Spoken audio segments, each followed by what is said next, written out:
Vote দিলে তোমাকে জেতালে তবে আমার পশ্চিমবাংলায় আমার ভারতবর্ষে থাকতে হবে। এত বড় ঔদ্ধত্য তোমার, এত বড় ঔদ্ধত্য। মুসলমানদের বোকা পেয়েছো নাকি তুমি? গরু ছাগল পেয়েছো? একটার পর একটা। আর শেষ কথা যেটা বলেছে, মৌলভী ইমামদের ফেট করছে, মৌলভী ইমামদের উনি ফেট করছেন। বলছে ডিএমএলটিও কে বলা হয়েছে লক্ষ্য রাখো, ইমাম মৌলভী এরা তোমার সন্ত্রাস করছে, এরা হামলা করছে, এরা চক্রান্ত করে এখানে মানে গন্ডগোল বাড়াবার চেষ্টা করছে। এর উত্তর আপনাদের দিতে হবে না, এর উত্তর আপনাদের দিতে হবে। উত্তর দেবেন, দেবেন কিনা বলুন, হাত তুলে দেবেন তো? এর উত্তর দেওয়া হবে তো? ওকে উচিত শিক্ষা দেওয়া হবে তো? উচিত শিক্ষা দিয়ে দিতে হবে।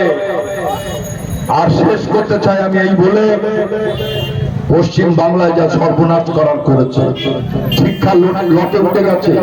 শিক্ষা আনে চেতনা, চেতনা আনে বিপ্লব, বিপ্লব আনে মুক্তি। গরিব ঘরের ছেলে মেয়েরা পড়ার থেকে বঞ্চিত হয়ে যাবে। ৮,০০০ স্কুল বন্ধ হয়ে গেছে, ৬,০০০ স্কুলে একজন শিক্ষক, ছাত্র আছে শিক্ষক নেই। ৪,০০০ স্কুলে গুগলে যান জিজ্ঞেস করুন, ৪,০০০ স্কুলে একজন মাস্টার মশাই, তার কোন শিক্ষার ছাত্র ছাত্রী নেই। কোথায় পড়তে যাবে? শিক্ষা শেষ, স্বাস্থ্য শেষ, বেকার যুবকের চাকরি নাই।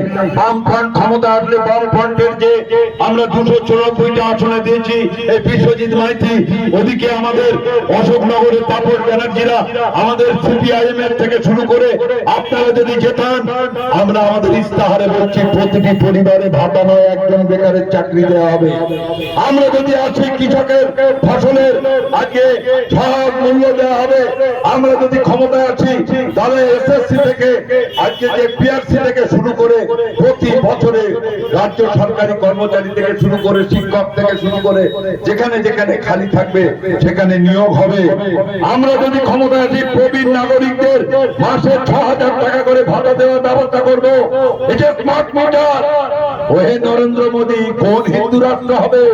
হ্যাঁ, স্মার্ট মিটার লাগাবে, আদানি আম্বানিরা বিদ্যুৎ তৈরি করবে, 50 টাকা ইউনিট হবে। বিদ্যুৎ তো ফেয়ার অ্যান্ড লাভলি না যে কালো মেয়ে মাখলে ফর্সা হয়ে যাবে, অত্যাবশ্যকীয় পণ্য।